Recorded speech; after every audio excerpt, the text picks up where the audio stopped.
Adwada ekosi Yawada. Monday to Thursday, 7 to 9 p.m.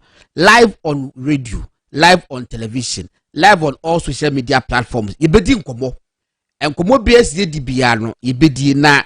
And now you start to say no, and as we made an edition, no, you better come back to 7th December 2024. About what the country, you know, so kakra baye, said I was a fan, no, unyeti paye, why recover kakra, it be moon still never recover, it be moon system muntimi TV, it be so muntimi and share in radio, and you know, it be moon system no more dictate, and young minimum be a wuti, minimum dano 7th December no, and na jono, now wahenfa, Bob 11. Na resource on started bano na we feel say is hard theater e bia best one confirm say hey there be after there be na air dane e mo be 1 a.m. no yeah that was 8th December no na we hu say e ko say me de me course mates bi na mo that no mo media reho papa say resource on e be ba no yes be nim change you say you and na omo nya so ndc for and na omu twa me picture e wo screen no so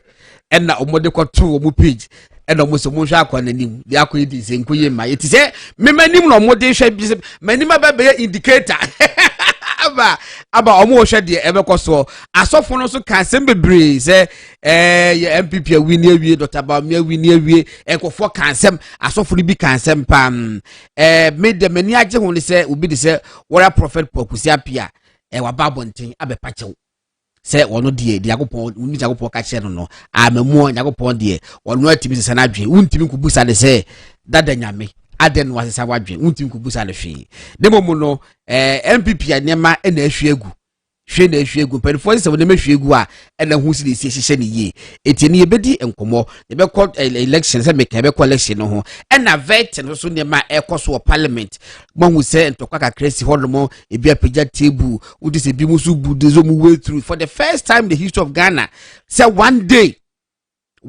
na ye vetin na enipa more than 11 about 12 na omoko ni etwemu fam how are you goodbye bye bye yo see you and one no vetin nipa be 11 at a go ebi si da enti the man koso say so the John Dramani Mahama, president of the Republic of Ghana, was a super clearing agent. Super clearing ebi me who be that me nim ebi as a menko prat na menko kind archives no menko share newspapers from 1992 eba besi 2024 say pre omampanyi be na aba ba mu a obaye na ne party mpanifo ebirumu ejina court ya ye di o masem yesi we edisika we amia o mana boka ya keke ni nyina bom obi a ye di obi asem na omampanyi ne ba ya o win elections a won fa obi anko courtu na emomudi hia no pa ne se ono ne nkofo ne party mpanifo mo court no eno ka cha ne general wono anu aye list na yiwe mu omumra fie ka cha mo sa asem ye ni biom wo sa ba asem wa ba ni hu biom ene no le prosecute hey but don't forget say no le prosecute no enye yes ye nya ewo ye ka asase ne ye dem wadi fo wadi bimu enye say hu so sa abrobe you have just been discharged. You've not been acquitted. In fact, the state in say when you're interested, but at another day, the state will be interested in the case again. I'm telling you. And I'm made the message, come papa, and I'm more for Billy Wumpa, I said, Mieni, Udi Bima, what the bim, court na a will be no babet nefi. But where the obishe to chrome, no, but catch up with say, or minus ye ni as a ni beam, and just a charge, no, as I will come. Esise wukom mi hu bi da menti bi da na early days yet na obi te se owura esiama wa ma ya boka banking sector cleanup wa ma ya boka twitwi die sei ya wie ya wona sha wo sa Mahama ba as president was say oh said the wo ye kwa ma ya boka more than 20 something billion no wa ya de afa de brabeji governor ankasa fesi wa beti so na ye de wo pe fe esiama ye fe de siama na menchem difference wo ye fe na esiama enye esiama menchichi timi de make actually say the din no spelling is the same but ye fe na esiama is called esiama ai it is how I make actual akomun nchemu nti wana abeti ase no enti mu ya esiama nya esiama na governor ye fe no esiama yes enti enne ye ne mranche na ebeti ase ne yedi enkomo eye Monday to Thursday and the voice na mbeti ne anim na mbehu TV so na eti radio so no ombe regular feature ombe tayaba na ye ne Ghana fo nyina edi enkomo munso mo mabamumu MPP ne ma na ahwiegu ombe sani yi no ma hye ene mani enne Uma Banch Ibn Karim dodo na friend Prof Uma Prof Uma we national communication team member no we ka ho Prof na te say ankopado godon bibiaye me ho ya papa na we no bank na because we see the dress in there yi pa o me teacher ni we teacher ni oh me teacher ni you are so mati wow godon sha ya che you say na Adenta Kumi so ha na hwa Adenta Kumi picture na mede flyer ne de nya sanketu o wuti se wo jane naso pa young millionaire pa na wababeta Adenta Kumi na ti say onia nyame adom ohoye ya nyame adom ohoye mebo waba so say wasa start show yaba adwuma ne dɔɔso adwuma ne dɔɔso e be ni nyina ehu impenifo se mu na mutum hu si wo se mu be ya adwuma na yesu ye ni age because mo na mo sha ase na eni beje hu na ewiase so ehu say who will have thought say one day ubi betima jam radio saka say empenifo te say mu yayi wo ka say me yayi say me empeni mu e ka se de say de wa ya ko say me ya ko kra wie ye we see ba che all right etibinua kweku kwashi wo lo say fe dodo na fe the bagels na bagels de wa massive paminua ma ebro mu ne me na kweku we ai etibigels akwaba godon me da say na ne mati say godon boko na edikan no Uma abota mi san se yo yedwuma ban ai Adenta Kumi ambota mi san hwesa yedwuma ban no da bi se na me do no de na ba no mi san se emi yedwuma ban da bi tie ya wo se me ka ono ne de no se wo hwe ne tie na afini yedwuma is that why on the block no da me Yakupon be hwe they say why you first kokukwashi wo ye pharmacist wo ye trained pharmacist and ye quack pharmacist wo ye professional pharmacist no pharmacist na diom ko gina court ni bi blah one way you train pharmacist from KNUST into no way certified yes come on be aboko yeah de nyamiase me yen fa njia kasema itiefu all these months and years mo follow movement TV omon kan ho program nye program yeah if you are not proud programs abanyu programs ni omon kan nye program and then a program na viewership and listenership yeah into the massive yeah do masi omoni ananti ache the massive omo ampono mo na mumma na mkasu ye beba ye kwa shata bia ka mante do mo si da bia mpene mo famra dwede ye nti munti yaba ye da masi anyway na bigos go on yeah mame enko back to December 7th yeah ye no ye adwuma noa weekday wia adwuma ye no ye adwuma ne saa akwere ko yasa me ba you girl no what da wagu ye adwuma na ye nyina ne wo hopes wo hwe enema free before elections na opinion polls in fact before MPP primaries na opinion polls wa aba say ye to abana regardless of the MPP enim between MPP and NDC MPP be nyaseng we could that na ehu oh yeah in fact bear me sabi ba na MPP number 34% na otabamia call UPSC ye electing you call UPSC ko kasa ho no no was it February 10th or something February 7th yeah 2020 the week pepe no fakwati February 7 yeah fakwati film nyangwa fiada na 1 year pepe na okokasa ye opinion polls bi e be baaye no afina udi se MPP na appreciate na ekosro okwa Ashanti regional ye hu hwe ye nte hwe ye nto aba kwaku ye be hwe afina sa kasa no so na eba fom central region na initially ne ho akwa ti se es obia lusu focus obia focus se de ni ho Dr. Bamia ko ho otu for mo so call her fashion no na da feel hwe ye na ade na akoso na ifo na abasoro Dr. Bamia ko water region nipa puba na ano den na yehu bi da. Of course 5 ranges happen of radio me pesa me di mani ebe show because na nipa bebre so gidi say dan deal say matter of course say on beto abano ama Dr. Bamia Greater Accra die ye nyina me gidi say nyina wa nyina na nyina say Greater Accra was gone ye can one say the only thing the people have to do is to manage because the quantum of loss but ye da ba ne say so wie kwaku de kosi ye ni that we say Agoro, mention what here for. Na it's here for Mr. Masamut, me na say my voice sounded a bit somewhere me share face mask and then a bit of me currency my share your face mask me. Agoro, Minia. Instead okay by early 2024 na abatwa wo hwe akwanim sanka ye to aba it look very shaky for MPP pa. Yeah.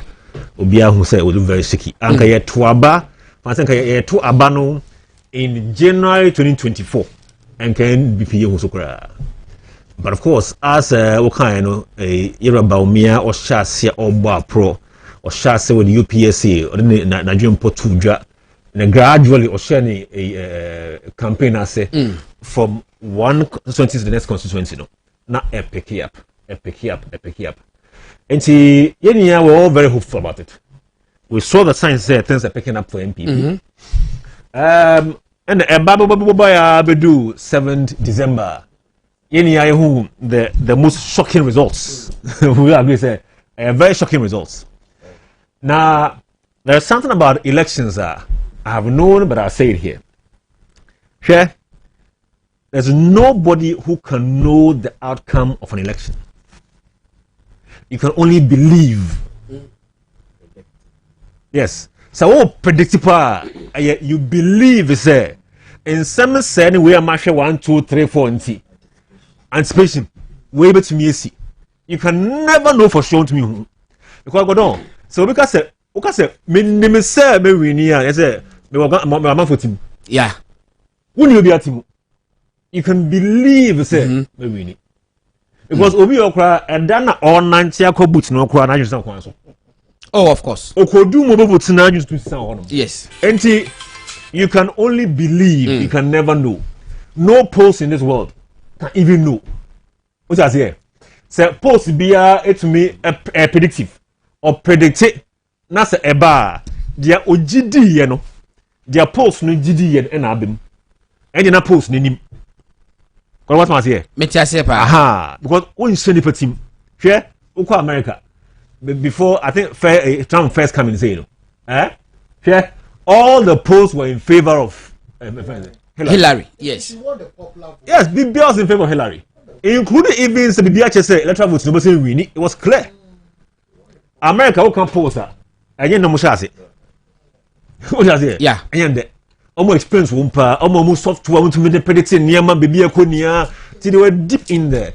Even those ones in here can only believe, say, when they be winning. We can never know. As much here. Again, Osha was also nearby now. Clearly, most of the polls missed something. For all the polls missed something. Polls in the Pina, it's me can say, we be winning, and I will be second also. And a post no, it's make a can say, if it's make a extent of undecided voters.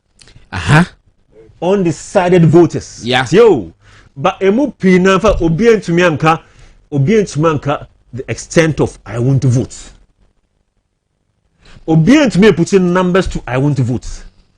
Undecided, different from I want to vote. Okay, undecided that there's a chance he will vote. There's a chance he may not vote. But there were some who were saying, say, yen tuabano. Being to me, I'm predicting, say, me yes, something. Okay, so IPG for the survey be by last minute. Omodi a true okay undecided no. Not undecided. And it meant or I won't vote for no. Omo come nim you boom. Okay. Emma na omo percentage ni ye about 8%. Okay. 88% no who use who 8% in free more and that's how they count the total na Dr. Bamiane Dr. President Mahama na will be intimi enko more than 50%. Okay. It may no more argument to say they were undecided and it was say I won't vote. And they say one can it's yen free. It lock off 8% now. Then Bamia was making 40 almost 50%. And ti Woshamunina a category said a walkano and said that my bonti the point. Who's the Olympium? I said that my bonti because there were some because of undecided that it means that well I'm sure meant or something. Inti Oka I won't vote it could mean say undecided.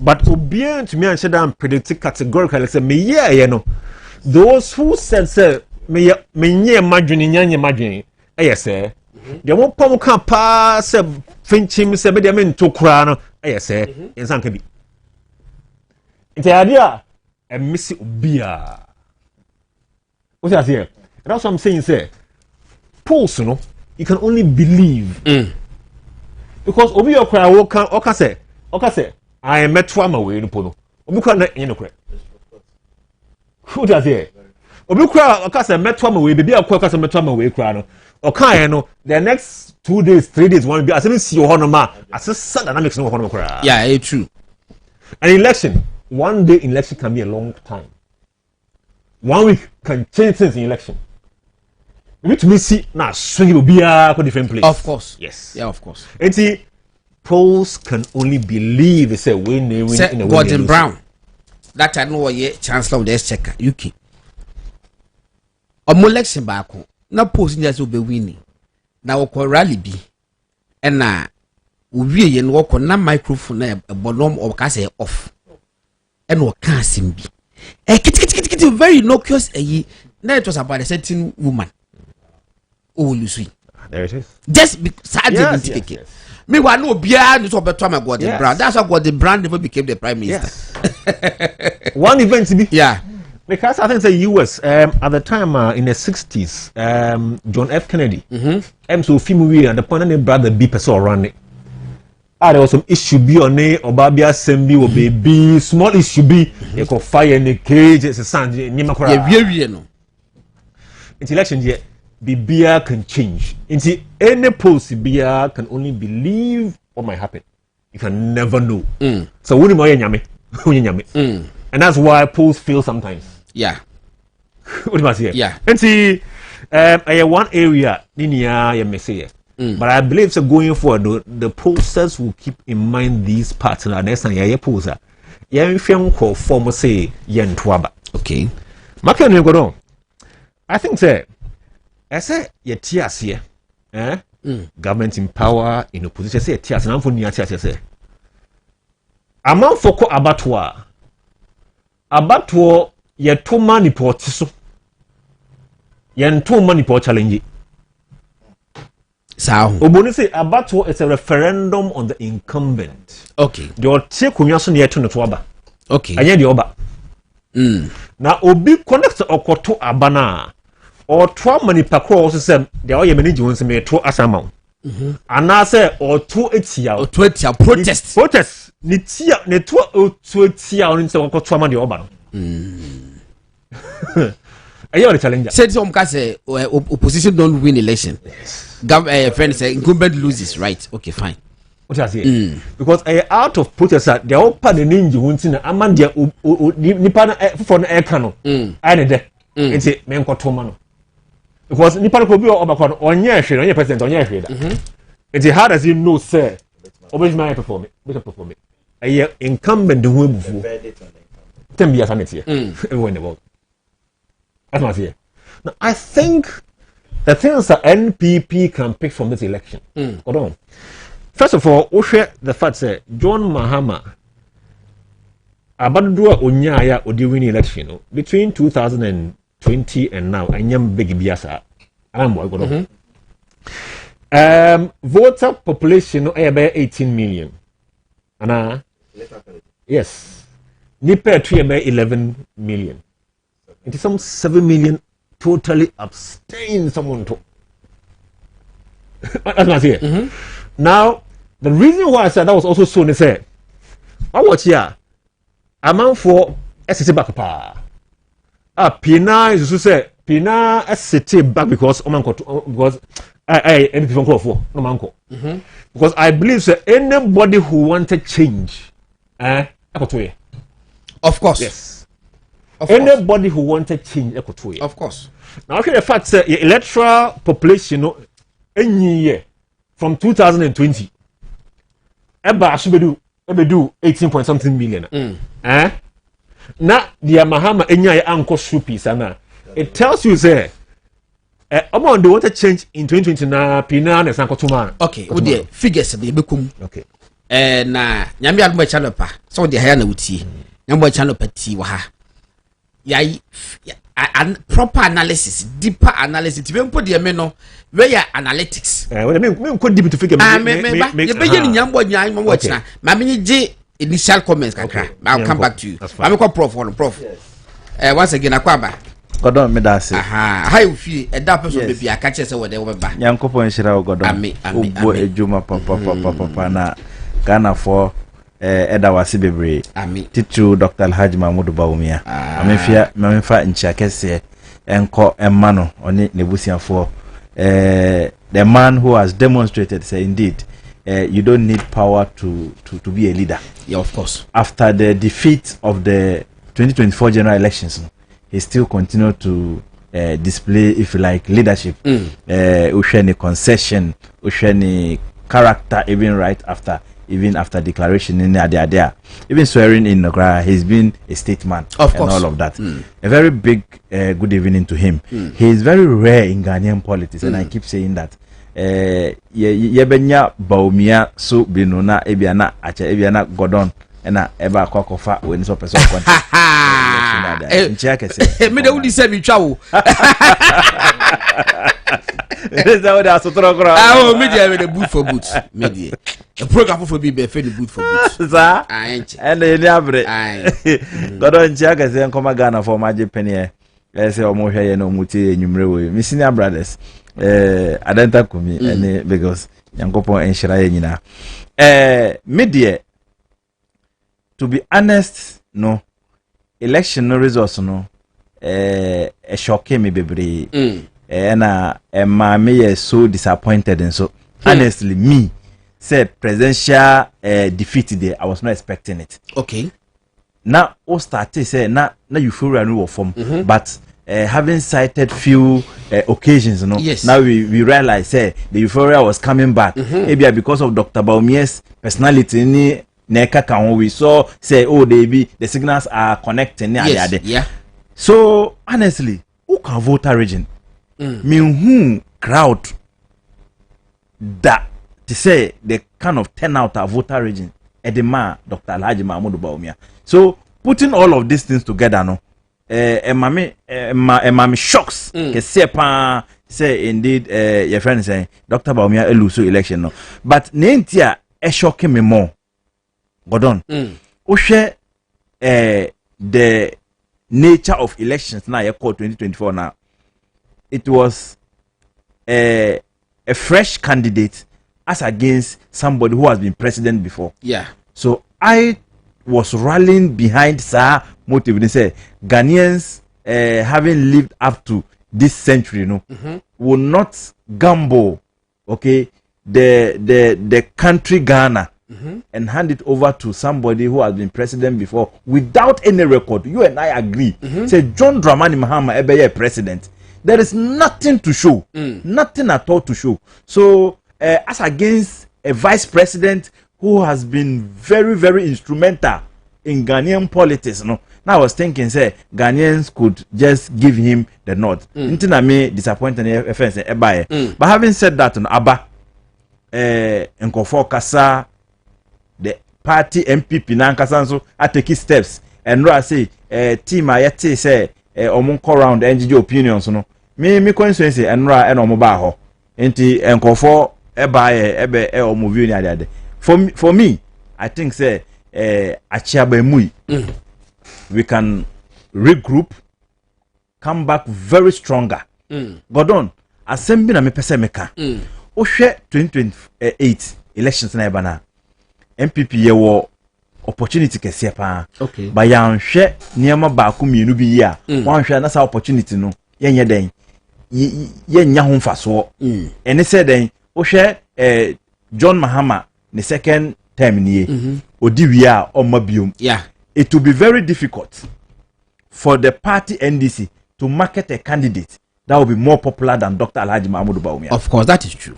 So as a party, have we looked at this? And if we have, what are we doing to protect this? Men can't quit it. Mati. They are early days yet. Early days yet. Yes. Now, encophobia ye bunkum analysis. Ama omo kasa without any basis biya. Say enkrimofo kra anto ya me kasa na ha me because me na me methodist ni me Christo ni nti bab me mame me si me nyagopo yi nipa miensa ye ombekọ heaven ya me albo chena me mame ka ho and there is no way yeah me mame ka se wokoto aba adwi beba ni tim say nipa kro no we kramuni ana say we Adventist intimate to mano. Etemi busa say Sardian a fallacy a no cre. And I say evidence wo ba wo ye Muslim. What is asabuna? Ya let say ya will say and I say me first say me tend them flip coin on the other side as a Muslim. Now what expectation say Muslims also a rally behind what about me to make history now. Gordon, a very important issue now mentioned. But me, during the campaign, me catch and for say, me I was not even going to play the religious card. Okay. I keep telling people, say election na yekoye yet the omo jina say yen to omo so abana. Yen for religion tunche, competence. Obi over the right character to run the affairs of this country. Omo mu jina nobody could be compared to Dr. Alhaji Mahmoud Bawumia. So I didn't even want to play that card in the first place. Yeah. No wonder they even disappointed us. What I say, me for bebre call campaigner, they use that way. Me, I restrain from it. Because I knew the kind of candidate I was supporting and the kind of candidate I was campaigning for. Forget all of these things. Dr. Alhaji Mahmoud Bawumia has demonstrated he's above religion. He's above religion. His competence is what stands out. And that is what makes him Dr. Alhaji Mahmoud Bawumia. So that is what I campaign on for him. And not the religious what's the name? Card. Okay, I'll come back to that. Another for me. Na enema ti say misadi pacho ye be ko TV na ye nko TV na me hwese ye nko a stop announcing it na me hu de me hu preko enti ye wo ha se no ha ye wutumi read 5.9 Ghana nti na wo hwe no first edition and I made the edition for the year 2025 from 7 p.m. to 9 p.m. Monday to Thursday ye nim penfo betna se ne di nkombo fast and figure bibia revelations bia wo bia no bitimi decide disclosures ni na aba adata kumi di ohini dada na we usuin on say senior in the abra emu edin no say party ni mema bi timi free muba okay na mema ni timi busa omo hu nsem bi first of all Mamenda was say, Gordon say we made the addition for this year no. We invite me and when you are big girls now. Me I mean you are prof. Yeah, that was a part. If I na awa Muhammad so can. I can home. Na me branch me pena 7 man. Awa very good. Now, first what happened was that last week like year started. Yeah. And technically should be by the anti-man started. He was on the bill. And I'm saying here obeba. But to kwan. Yeah. It's yes na the WhatsApp network ni echo off. Enti sister station back so friend. I'm wa confirm me. And who flyer no. It was say next time is there be judge kwana ko yedwuma na nyamba adu machina e wo holo monti yen kokomo no so. Nti onua meda wase ye nyina yeso ye da wase ye da production team ase na ya chia Ghana fo nyina omutie movement television and they want to me 95.9 and anyway onua when you say election bia wo ehun sunsunso kam de brofo na Exactly. Election wo sunsunso na ehun sunsunso no etimi emma wo say wini ana emma wo lusu ana election biara no e was cycle nti you say the year na be 8-year term. Yeah. Nti in your next term it becomes progressive. Okay. And now say you be cut short. Nti obi tena say no say breaking the 8 because we wanted to break that cycle and move on. Yeah. But you know, election way you nipa bia don't say when him say yeah independent analysis. Yeah independent analysis now. You call around the country. I've been to all the regions in the country. Yeah, after election, you know it. Oh yeah. Maybe free back on time. Cry. It's a serious issue. I'm telling you. I've been to all the regions and the team of what I know, and I can tell you, say the religious factor. Say the name okay. That's what I want to start from. It's not an issue. And nona a mame dream bibi hu say Martin Luther King ka sembi ka godon wo be hwehwa mamia or say a man should not be judged by his color but by what the content of his character. And if you want to see who is a man oye nipa papa o person hu nipa oye hwe onipa ye de tumi ema no onipa wafa bibi mu onia me if I lost an election I don't take a creya ye ko ilusu ye kura na chale adwimbo mu ni epesi ohun obia but okay inti okay Martin Luther King Jr. inti King was say I have a dream that my 4 little children will one day live in a nation where they will not be judged by the color of their skin, but by the content of their character. Into Martin Luther King Jr. But also Abu Obi say by the committee what ka wo twi mama yati ase. Hey, twi no that's a brapon. See. Eye nipa ni isu ne ban.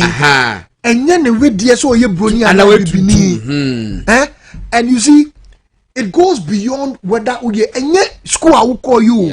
Et say ye fro bi sikani no. Enye school a wo call na ma wo be ye sikani o. Godo mu na mu ko school papa. Oh, that. School be work queen. Yenim enye school a wo call ye na ma wo be ye sikani na ba be ye odefo. That be.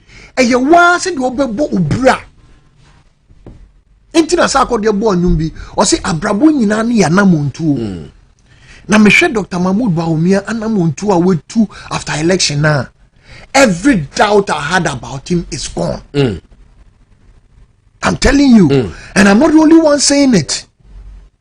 They call around in Krofwaka, they've told us, say, this election losing has nothing to do with Bawumia. There are serious issues in the party. So I'll catch them and say, Muslims and Tua, as you say, a strong vote for Mutuye. And him for Nana, your voter turnout, no, it was good. If voter turnout was bad throughout, it was bad throughout. Let's not sample places. There are issues. Nasi yan shen semno de bring back holistically. Masa will make the same mistake. And I can tell you on authority say what the MPP needs is a unifier with a strong good character. I'm telling you. Into 1 year, it doesn't matter who the party is bringing. It doesn't matter who the party is bringing. There are issues in the party, and the party must solve the issues. You know, I had a conversation with Kudia, and after I had a conversation, I saw say the guy is serious. But not your power, no. Not be a connection.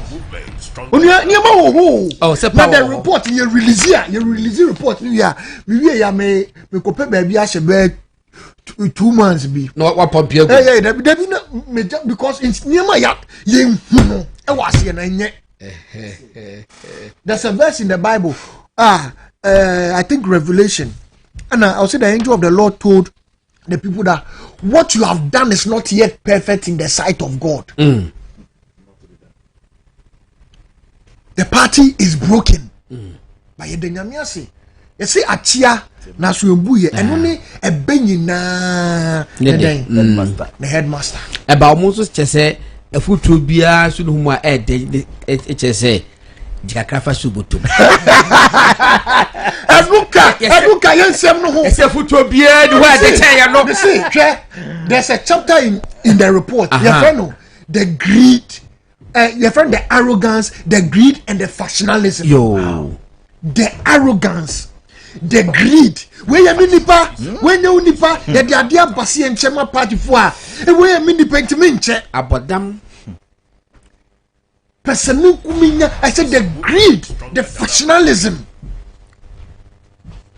Now on the day of election, the minim constituency be an on the day of election. I was in Accra, I was in Adenta, and I moved from Adenta, picked the flight, went to Kumasi. Wow. I monitored about 4 to 5 constituencies from Inshaeso, Asokwa, Subin, around Eko Busum Chiho. Constituencies are mon even Eko Mikrum Ejoso Eko Share. Sika ya dia man krofo se mo fa nya aduma no because obi be ka so buy no or the transport na buy sika dia ma coordinators ni bia tena so and who could blame me ba omia say sika dia man wo grounds no so who sa ko blame flag bearer no na flag bearer na say ahe and na so ya ahe na ni ahe. Even you cannot blame the MP. Even though some of the things that happened, President view me say, me I started watching the thing carefully, like a prophet from 2020. I'm telling you, a didija. Me say, Ukwa grounds are the whole Ghana, whatever you hear, one tear didija, then you didn't go around. Yebebaho. A didija. Yebebaho. What's that? Mami. I'm saying that this election, MPP, this election, MPP gave it out. And I'm happy. I've seen some leaders in the party making some strategic moves. Tale, we have a lot to do. We have a lot to do. But we can turn things around. Let me tell you, I want to stand as one of the faces of the party and apologize. I'm going on my knees. And Debbie to a chop at the bedroom. Oh, Ghanaians. Hey, I'm telling you. I'm leading the cause of Apollo. I'm apologizing to the party, the good people of Ghana, and to the party people. You see, this is not the party. When your party, yes, and some of us, if we have to sacrifice and rebuild this party, yes, we will. Senior, we will sacrifice and rebuild the party. That's what after elections, na meka se Nana Akufo-Addo what the MPP party no eka what the say obepa party ni chew na wapa Ghana for so chew say enya public krampo a MPP for call say neck meeting no say debe meeting no e wo so le sa chew paneba say ama so a na MPP for call conference a say minim say come this year say next year obo conference a e was say there must be an apology from Nana Akufo-Addo. And what I make us say the voice be another role table me was it the better our conduct, the better our chances of remaining in power. What was the conduct of the party? What was the conduct of government appointees? I cannot be held responsible. He is the only person, not even the chief of staff, because chief of staff was also an appointee. So the buck stops with the president. It's mid-year. Baby, I did not call Druno. Me pad me nyam encourage dream when say President Akufo-Addo should apologize to MPP faithfuls. After that, National Chairman eno maka no so enyina gina baabi a wo beti maka waku me ba we wo be hwem ayese oh apathy yale kofo kan apathy but apathy no a product ana meboa sa apathy bibi na di apathy ba response adan yen hwe adekwa di apathy ne ba obika waku kwai agoro minia anti minia no can be fine na in fact before I was making some point about the election results. I mean, I'll come into this one very quickly. Okay. Now, because we all observed say amount for MP in Kuvuti. Quite a number of Ghanaians, about 30% of the electoral population, almost in Nefi. Now, it is believed, we believe say a chunk of them are for MPP. Because you say, obi ope change biya ko to abano. What must here? It will form MPP na ebeye for the MPP. But I believe say, go don't you. There's a difference between say obi akoto aba etiaw and a one koto. I say I'm abstaining and I'm voting against you. There are two different things. Okay. The fact say amount for PMP and koto aba entia NPP because omo pie koto betia e pa gebe massive loss pa. Omo koto aba entia NPP. It should say one nipa oba no ye niminti known quantity. What you say? And two, where we may be disappointed with the MPP, but the problem don't crash. On come the PPP or they buy OGD onimu. Enti yam kotokora. And no, it's a different thing from say what to itia. Got to remember example say. I can say your committee sometimes you have vetting be and you have program be a committee so almost obi or by vetting no. If you committee chairman and I say obi also look say me kasa me can be a conflict of interest and to why say nipa no me boss o baby and so on see me can be to na no kra and see me recuse me ho ma sorry as no impact no s no say me ti ho bia me to ano. Okay. Now me count say corner. Exactly. Egu animasi. It's the fact that amount for MP and between TI and no. It's a good sign say NPP say ye juma ye to year the love for NPP will be rekindled and they'll be back into our fold. Okay. Okay. That's a clear sign say look my empower the here say fear juma ye and people will see the signs and become again attractive Obasamba. Now, make about any course here, you know.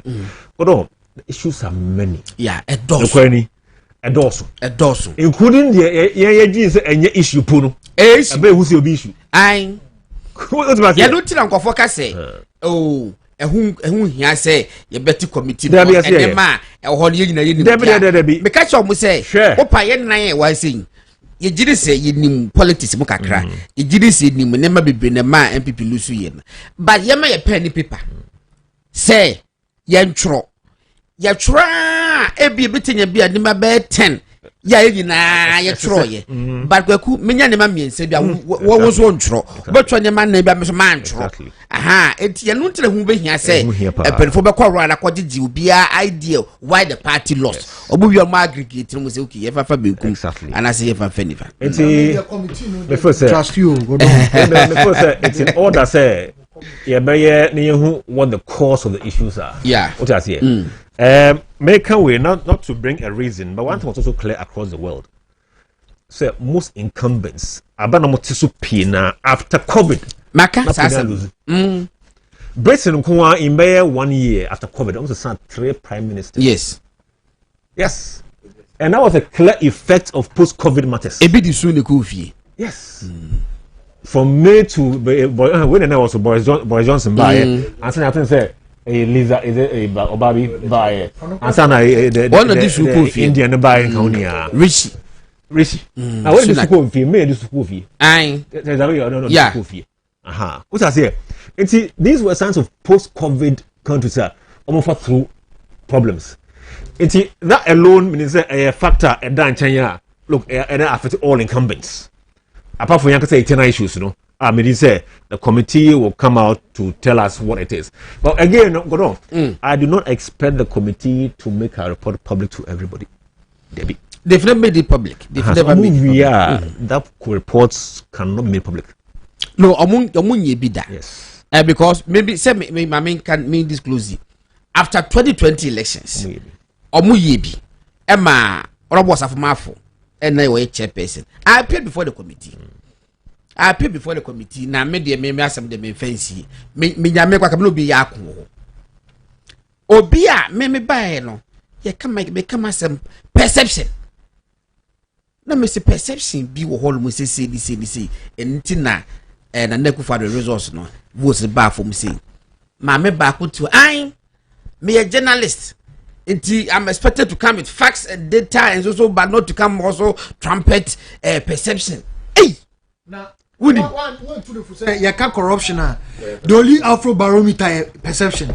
You see, we see when you pay fool, but you can't be someone.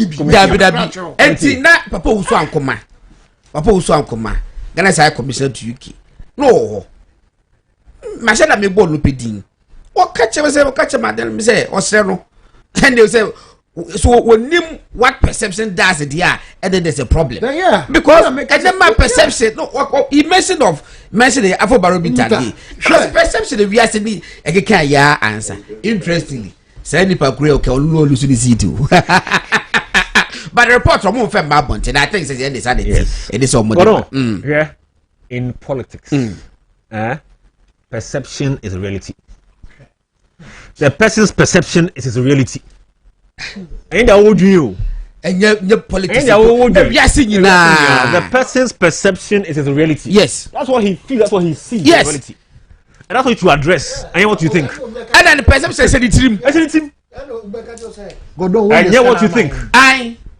So, Beba, make I say, me dini birthday. And na Dr. Bamia, ya mencha do be fi. Nti mene mame ne Dr. Bamia pictures bi. Na madam fu bi mi hu na che. Hu picture ni sei. O frame. Na why me boni o. Me say eyesu. Cause one so akwa na masters call UCC wonye adwuma. Ya no picture ne keke no.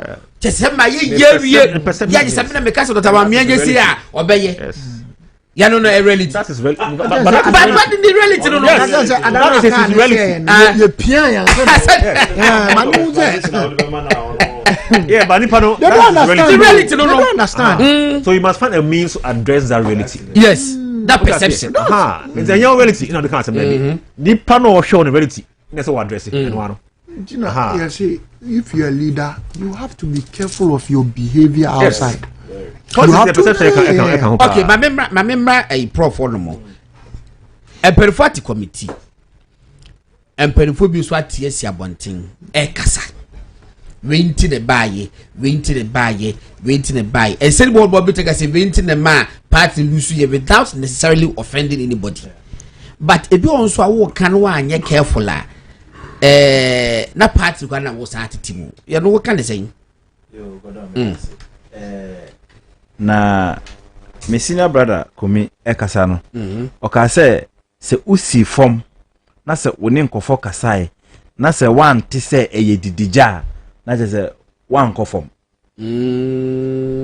look before the elections some of the agitations they were very clear to most of the people, but I say maybe now we were we didn't have maybe what it takes to bring them back to shape and answer that. What is it? One would say it was too late and answer that because then the panel. I think it was too late. I think say just some nama. Adaho sama election time. I find now say we reconcile. We say General Secretary Justin Kodu. Me two chairman of elections. No, only ye meet several occasions. Na need the say. Or say and what say yeah, or say we shouldn't leave anybody out, including even people, old people who have been affected by one or two things. Every party, no, they should find a way of roping all of these people in. Or say so unima obimpa oye party ni ani bo fuda unima catch no or no will find a way to get such people out. But if you na or the 2 minutes shut down so be brave, sir, and I think I starting on tema. Nank ebia nanka yatima resolve we no. The issue of ministerial reshuffle so yentimi yin film godon. Oh. Yeah, dear. Eno dear, baby abefa bia. What is it?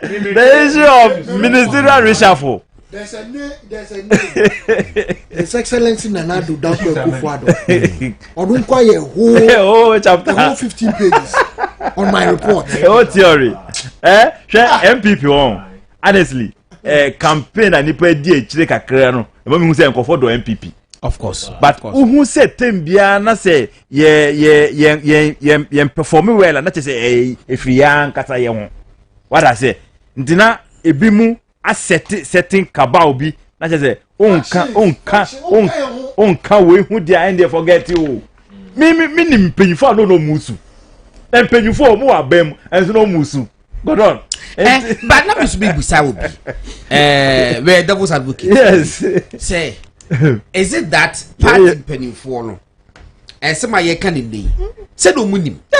Is it that now Omuntimin can no crank church or Moho and a special president to say, yes, a dear way, dear. Yes. It was difficult. You say no Muntimin can. Yes. Now, me busa. We are now. No, me busa. Yeah. Go down. Minya. I have been think about this. Miss me here devil's advocate. Yeah. Go on. Would you say you cry at him because of certain things? Or you're crying to me in control. Yeah. That's one. So imagine say you've ruled a party for 16 years. Now me and them are general secretary. You've been 16 years in Crown. You've ruled a party for about 13 years. Now I'm a general secretary. Or just 2 years. 2 years. Now 2 years in pool. I'm a general secretary for 8 months. And I can't just say, Mr. President, do this. You have to reshuffle. Go down.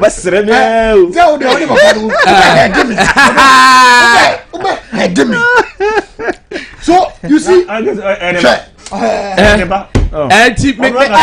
the guys last be program be. Yes, okay. Yes. Okay, yeah, yes, 88. Say 80 MPs ako tuano 80 MPs kra omo kan no amfa na one general secretary tell baby to be kai said that last be last be general secretary can say go baby say government appointees no wow shall bread or resign it will cast an election, right? Yes, or cast an miss asemasi oh yeah asemasi anyway it's just and the malaria but and the malaria no you simple was in the malaria and ultimately say we name it I think say ya mo kwa no mo nkwohwe but say ni the next 4 years ye ne President John Dramani Mahama and it's your man Ghana. Obi anko baby enya no. Ye ne tese no mu se ya.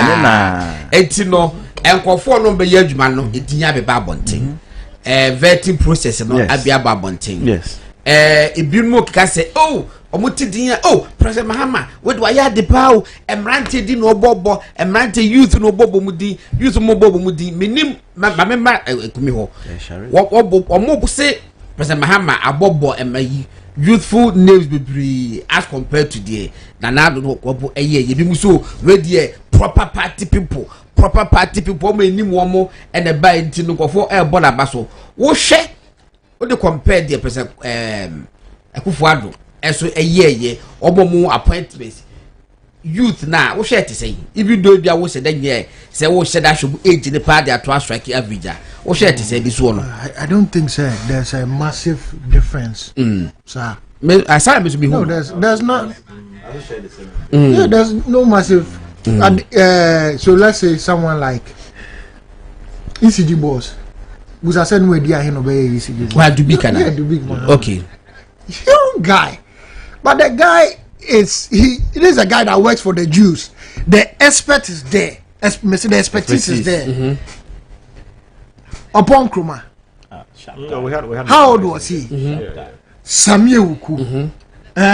Even the party itself rewarded a young general secretary. So about youth there non-comparable.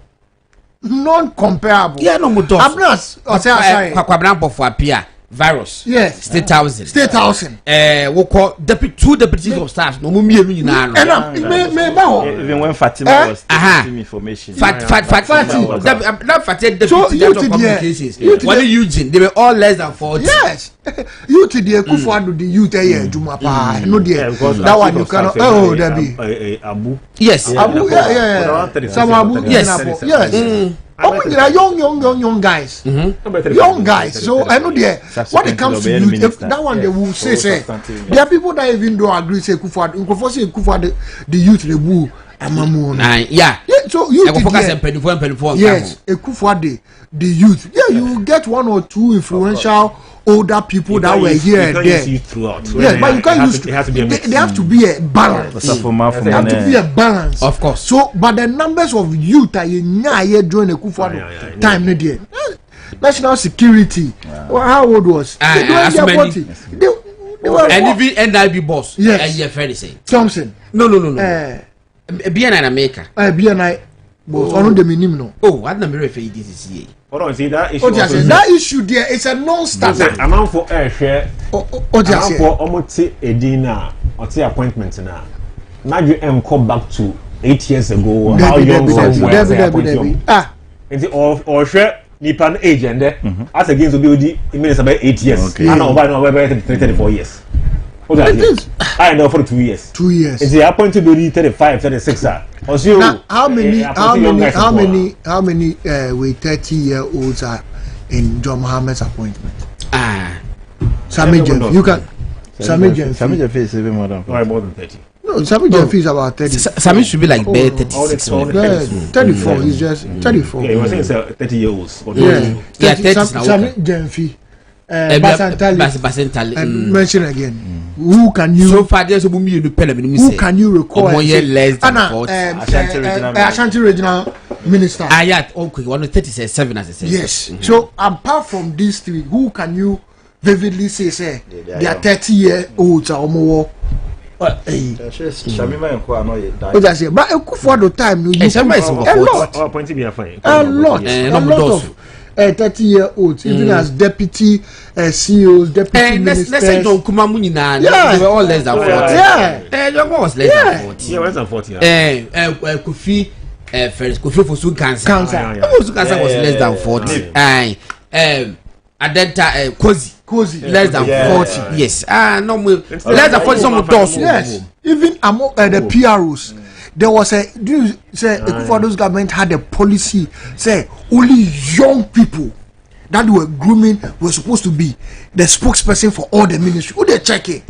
You will not see anybody who was older than 40. I know a spokesperson for any ministry. So I know there is a non-starter.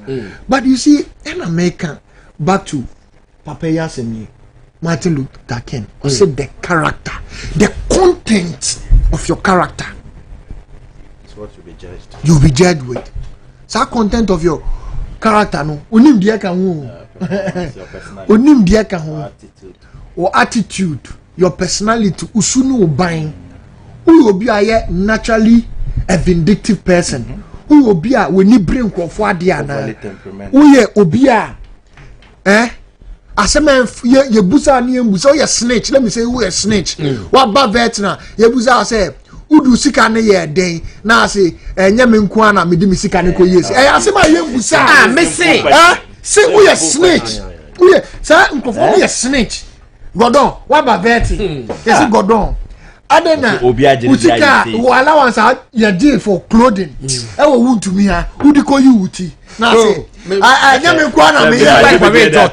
Adenda could be the Diako top record. Can you imagine? This is the most useless majority ever in the Ghanaian politics. Appointees in the Bible or Marco vetting. Who is a vetting by overview? It is a mount. Okay, I think vetting there are those who feel say, oh, be a who here and so on. But I think say quine for certain characters and certain information about Nkofo to the fore. In a year way, and your man in before. What I say, am I to me? Now it is say a lot of times now, the opposing party. I'm going deeper to ask more questions of the nominees because so NPP ni NPP now abamu and the NPP minister. Oh, said and greenness happy. It is the work of the opposition to be doing that. Yeah. The minority leader. The minority is supposed to be doing that. And I feel say the minority leader is doing that well. I think he's doing that well. Afenyo has done a good job. He's doing that very well. And yes, a few, we saw a few things, but of course they are topical. These two, Sam George and Kujito Blacqua. And I think said that Kujito Blacqua's image has been dented. The image has suffered. Obie who saw a Cornman Street and one. Sound. Go on. Last year, I would have been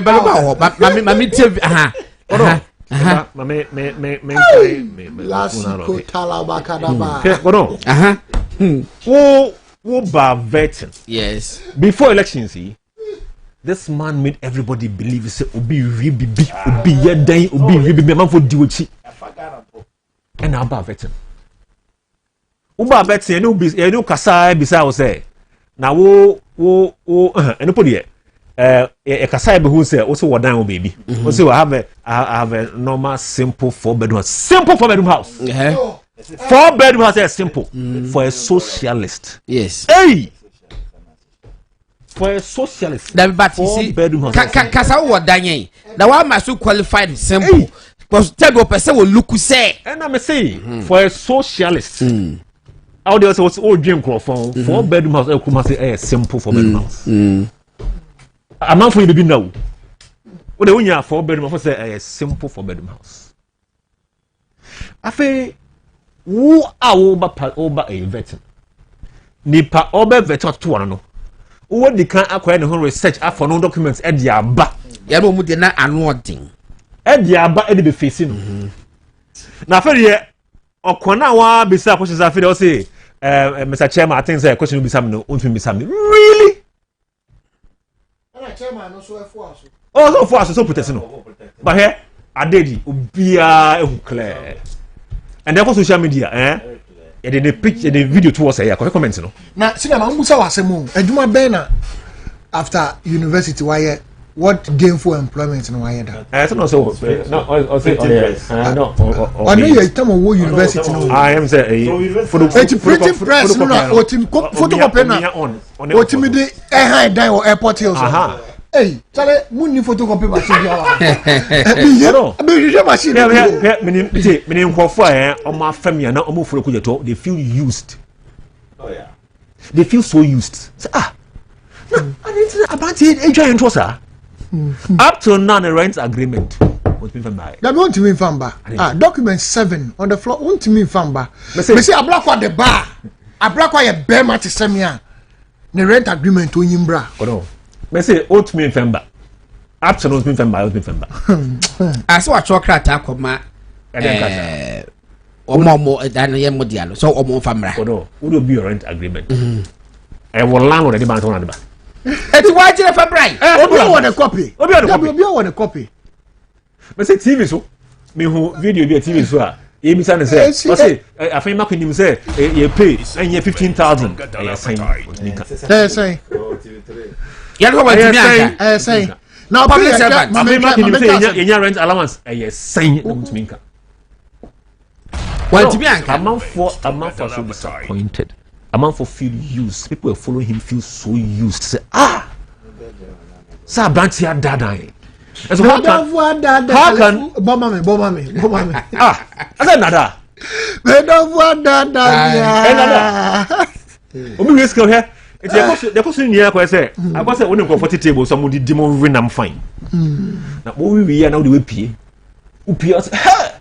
Go for coffee demo. Did na onim de ya ono wa parking de ya away mu yes ana de ko de mo didi na mo bra ha no me say na mo yi adwuma mo bra na mo didi o kan wi ya no tan pa na so ko inside the beam tibia no say pie no also invest and no no investigate you so no amen but no one surprising part let me say now Oprezi the former president of Tanzania. Okay. Say, that presidency is so modest and so on, and Magafuli him offer economic class airline. And you Say, would you take economy? I just a yamra. Can you imagine this? I yamra dia. You say I am Rakobetopia. Because who is Kenny? Can you imagine? Socialist. That is Subi. What was I saying? I will top up. Yeah, that's it. Now for MP, some travel on business class. So you know, socialist. And was it say yamra dia? I say yamra. Debut. I say I will top up.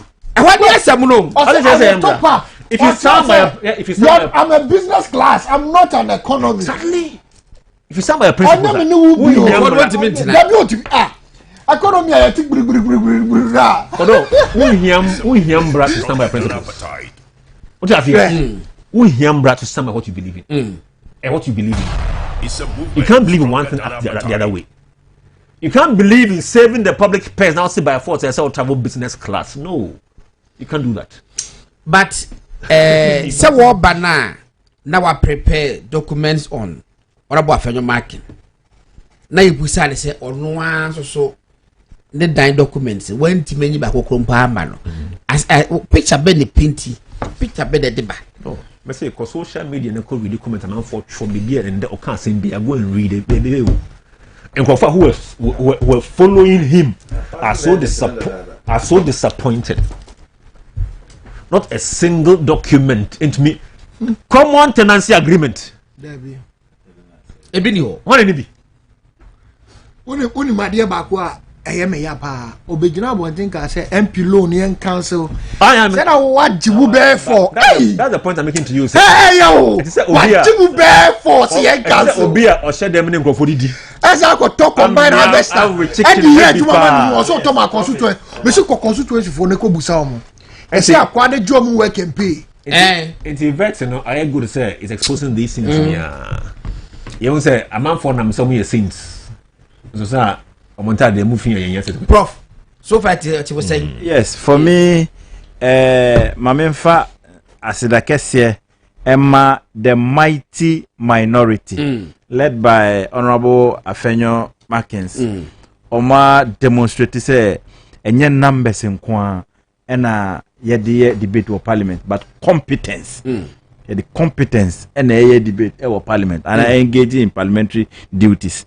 Now me can baby da say Ghanaians should watch out. Some numbers we are our parliament no. We are going to shock the whole country and the whole world. We are going to demonstrate to Ghanaians and everybody say we don't need much numbers to prove our competence. And this is a clear case. Say you don't even hear of the majority. Gordon, you don't hear of them. May they be even on social media and traditional media, everybody is talking about Afenyo Markins and his side, Afenyo Markins and his side. What we are doing, what we are refusing to do, and not ever in the media space. So for me, I think we are going to have a very good and entertaining 4 years. But you know, story 15th July 2021. A Black West position on MP's car loan hypocritical. He has benefited twice. Murtala Muhammad.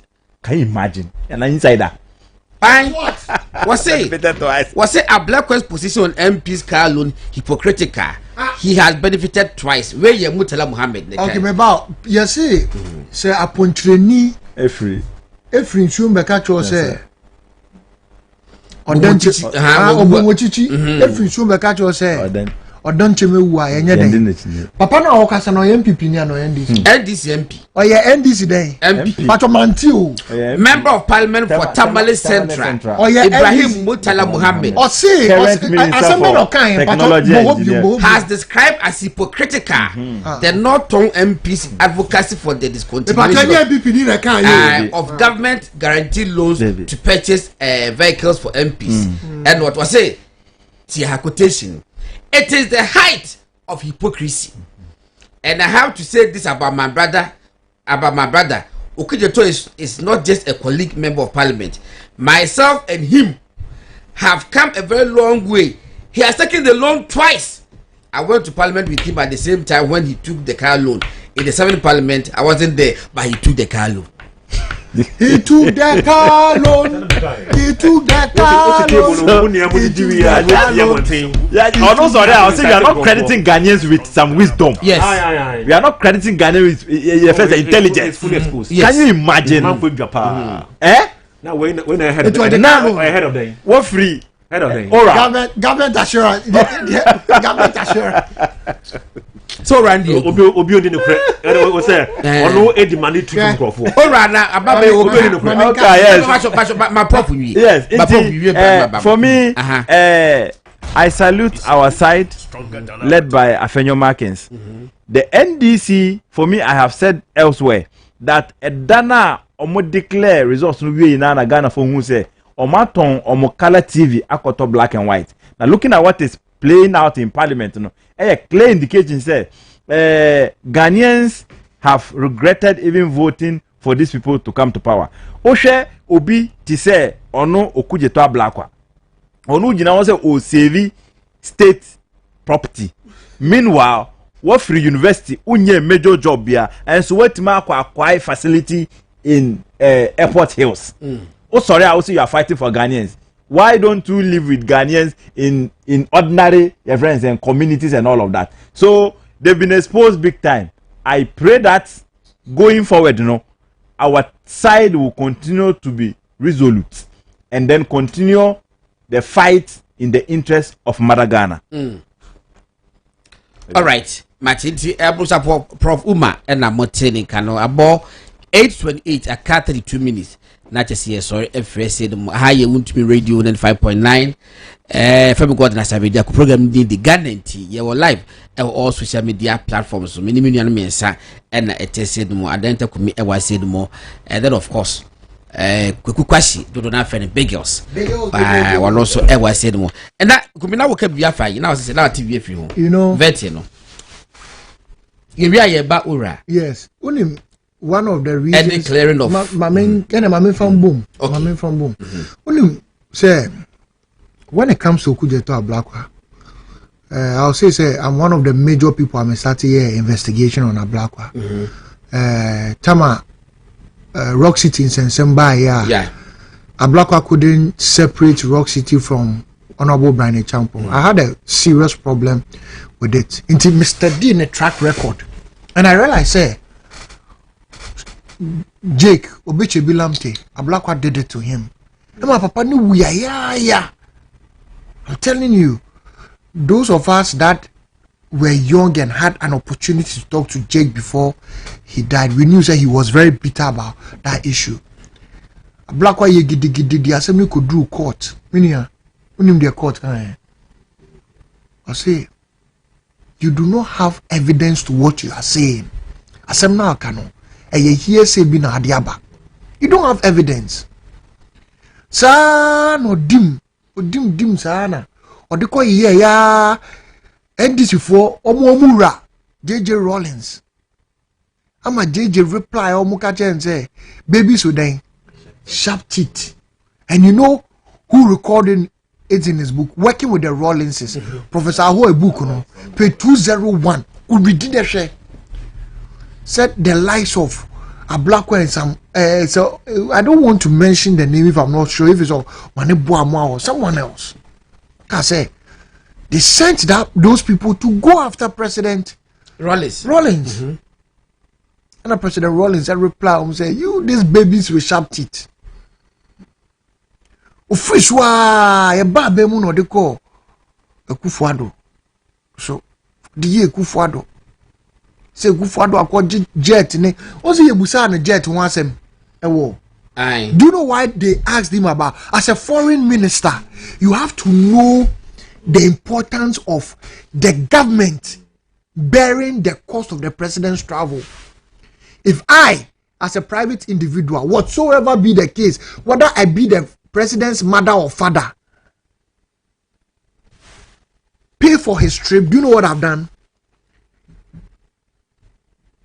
I've given away, or I've created a way the president can never say no to me. And there's nobody that should ever have influence on the president. Nobody whatsoever, whether you are the father, mother, sister. No, you shouldn't have that influence, because you are the asset. When you are president, you are the utmost asset of the state, not of family. Some people for be lessons are mentioning them. Adhering Senka NDC new position. Enka black what they are doing koko shrad. So we need case in there. Of course, we need. And see a black what case in your there. Even bride the champion there. Where we need. But black what case we need public, no. Yes. As some of the but public, you want the public to decide. It's not my friend say he's the senior character assassinator in this country. Say yes, sir, we party. A block of it much require how far so tall a deal way more than $5 million. A block says can crowd she mukota crana who be that. Okude to a black one. Now, onim. Na me enter the investigation no. Yenya Americans for they were interested in what we are doing. And they did an investigation to support us and they gave us documents. Oh, okude to a black one. Yembuso could the top black was say. And then a buyer Martin Amidu and could the top black was him. Said I saw photo. Good. How can Deputy Minister for Information now will fret concerning judgment debt? Says kana a black one enforcing my yetua. Yeno says kana Musa Basem. Some microphone case who say tuaba to the government of Ghana. Musa say any yetua. Oku the top black one cause financial loss to Ghana. And that's the next phase of my expose. And I'll meet him in court. I'm telling you, I'll meet a black one in court. And Martin Amidu is a person of interest in it. Because he's the witness we have. Because it's through his lead. And he who said that money has been paid. The man Martin Amidu, a friend, citizen vigilante, because he called for that money to come back. That money has still not been paid. But it was on the orders of Okude to a black one. And Omdi Tia says, as a deputy minister. That's a different ministry. What do you say Okude to a black one? But your calculation with mommy 33,000 times 16. But your mommy 33,000. Yes, times 16. Okude to a black one nearby Edge scholarship $33,000. 6 months into the program and of vanishing. 528,000. 528,000 and then Ghana cedis. Could the two black white connections, my sister says can and anyway. In general, airport hills are Oko airport hills near Busa say Okude to a black dino tuna assassin. Why didn't a woman who said in your banny dinner woman? Lands Commission. Masa information you crow a black wasono. Niema okoye wa Russia nyina odi maham, you know all of it. And yet Danyamia say we are heavily protected. I don't know, me na musara me hu say car black be dimetisa. Dimetisa. Me afa asane me junction na me boys no. I will stop you no. Make sure say no. Don't try. Yeah, I'm telling you. Yeah, na mo kwa o. Don't try. Now then, democracy will be. Democracy will be ankasa and kebe Masa, yes, Robiao. What is supposed to be as a Masa? What the movement yet? You wouldn't yet in a monche. I'm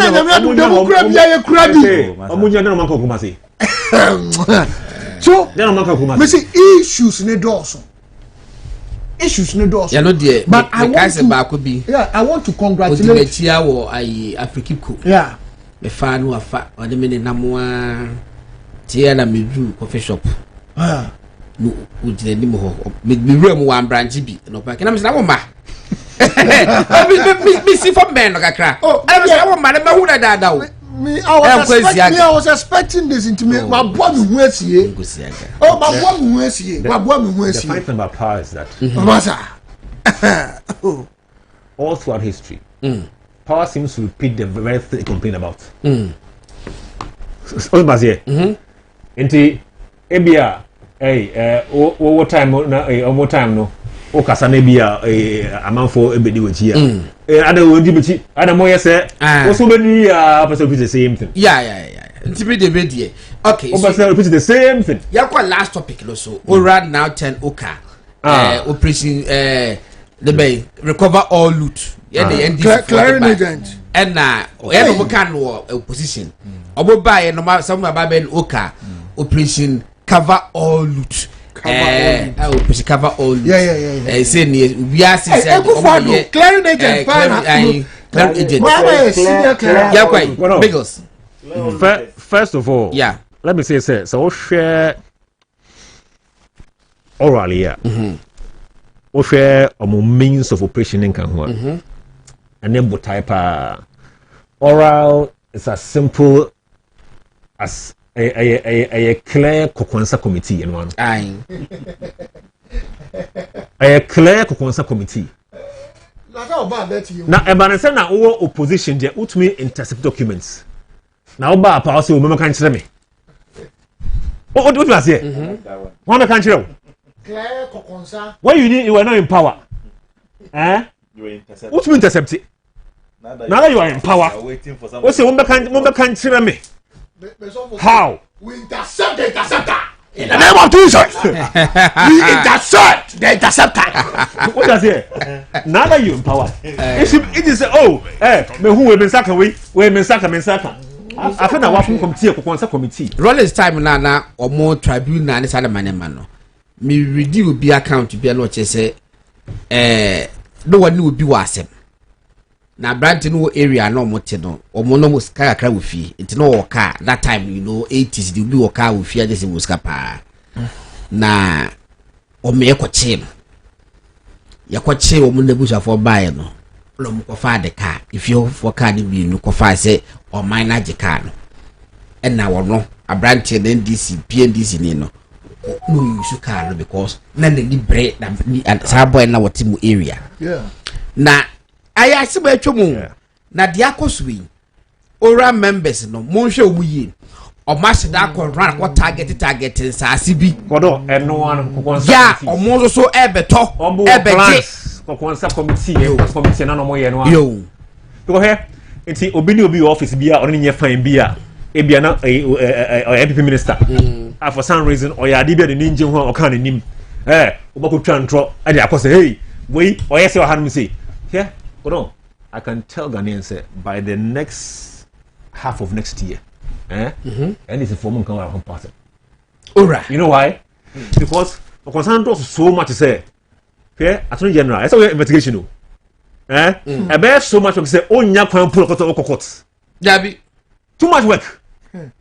What I say, and you must prove it. You must prove it. I feel it's out now, say, investigation. Na say you may come harm say afina ba say you may na kokon sam to say they go and block o me kopim kodo enkosi hwe na me kwade e me gwanwan say hwe o ma san de value ato ade no moye no so we aye say esikanie to the extent for me nya we pa de mama kan na me nka say e ya bodam sem for you to say sika e ko project we mu e say e ka me abonti ye gi ni nyina. But that Ghana is a strategy. Somebody has engaged in corrupt and related issue. Yeah, you say a black one in India can buy $33,000. No, you over 500,000 no. Or the bar. Now you can one. Oh yeah. No, I could check Cana necessarily the US government and so account. No, and also but time. Yeah, orally I must say a black one can say almost any government money number. Almost say it will not be at the expense of taxpayers and amwa. Omanka. Yeah. It be so hard me say a black call round now. Or you see sister car that's my car. But no. So all more call around so come and see the china more call house to house now. I'm telling you there's no committee allowance or say will be at no expense to the taxpayer. It means a car power the for the people. It shouldn't be. It's a car on the corner. The man can have the car and ask any penny make it a car. The minimum. I don't have to know. Okay. And I'm what? I have to know. I'm going to say, come in the coin in this, you come in the coin, Mr. Some better is a auto full of a total, which is the any better name. And I'm what? What is this going on? And then, now, for somebody who's supposed to be the head of supposed oral here, what's a committee here? You must be above reproach. When I guess we come into income as a correct. And there won't mean be one income salary. I want to mean, and there won't mean be one income salary. Because I was saying yes, sir. Who can say yes, sir? Yeah, be. I got on. I did tell you one day I was servant. It puts the whole oral stuff, yeah. It say clearly political vendetta. Oh yes, persecution. And no one, and yet be it's on the moral grounds to be out and say you try to be. That's how I see it. Prof Yanko. Gordon. Prof, yeah. Ora now turned Oka. For me, I think that civil society omo NDC for momu ye de wo krom ha say MPP ase ya mene Ghana to ye mu no omo na me twen say ombeden ombe sorry akasa na last na me kasa wo media platform be so na obi say it's too early me say hey mo obi mbe determine say na ye be communication in opposition o because ti krom ha ti say ye nyina ya be hu say entro fita entro ena Ghana media nso esomu eboa NDC for mom de G power every MPP mu anka nye sad anka ba no performance in this fourth republic. There's no government in the fourth republic performing Nanado Baumia government. Yeah. But ebia nioma ba kumienu bia nkofo katia abanunti ena ne amaye lose power no inti ye mu bi no omo ana na omo ye dede this guy from Imani Africa Franklin Kujo they should begin to mahu say Manasi atro say near sa clearing no omo ye no a lot of the cases they are criminal cases into the John Dramani Mahama any na ban no it is not at the papa into omonhwe na se wo na udi wo mu no better say obehwe na wa clear ho than say ebia wo party wo power nti ya clear o na case no so eden eda ho yes starting program we use word bi mo na mo ye law for say you see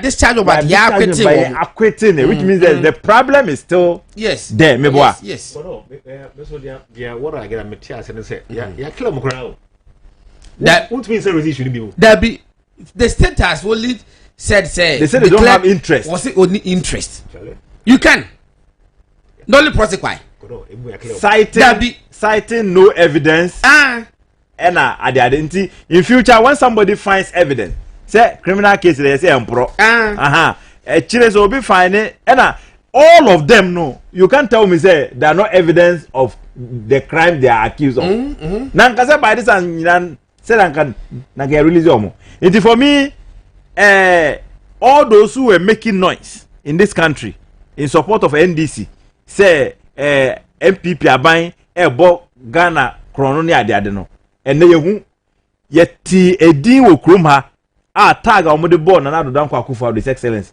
say or a clearing agent just be on only case no po asem no ba or refer to the right first appropriate authority omunye investigation omude report ba based on report no we there masa no evidence enne asema court ankasa ajetum say I establish prima facie case no enne sa case na attorney general John Dramani Mahama Daurmanti omayi di charges anko for we nyina. And for me I think posterity will judge us and some of us we will continue to talk. Mr. Kubi, can we wait for posterity? And I see a UNCCA. Posterity is already judging us. Okay. Nanado, you did not release anyone from court. Your attorney general did not release anyone from court. Nanado, Papa, Didn't see. Oh, hey. Nanado, your clearing agent today. Where do you head? It's a movement. Or your chief acquitter. Acquitted and discharged. We sweeper. We sweeper. Where sweeper or proper? We sweeper. Now, wouldn't be a one. All of us are not interested in the. Yeah, pray we are near some appointment. Say you see Castle Shama. Hey, serious. Document can see for different group. Lawyers will be Kasana. Me, I was so disappointed in them. Say, was there Avena Markins? A throw letter to the president. Say, because of case Winuti, Mram man of Pine, and man's appointment. No, but who say lawyers be a explanation so despite Sawinu and man of prohibiting, so Bekitas our position. No. You see, the minority, let's say a bomb abaso, they've been more than fair and they've been very charitable to the majority, even to the extent say the majority they don't get the numbers in to make a decision on the floor of Parliament, but yet minority I support your government business. Of course. You see, Okay, appointments here by any nominees here by. There's some some 14 days be to publish something. I know that me baso. Yeah. I know that me baso no say per constitutional instruments, any constitutional provisions.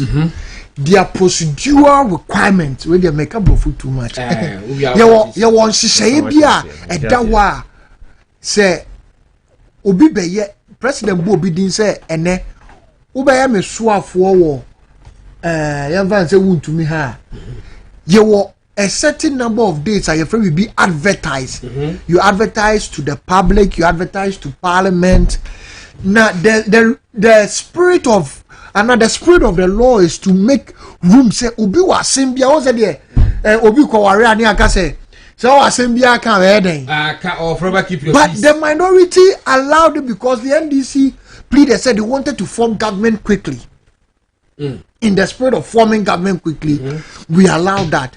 But and yet all part of government in forming it quickly. You can select a BOG director and a governor quickly like that. Such a sensitive, oversensitive position. I don't know Munti as you. I don't know Munti as you say which hunting for what? What claim independent free court now you see go through the right procedures of forming the council of council of state. Yeah. Council of state and now any boards. Now who's form council of state and boards.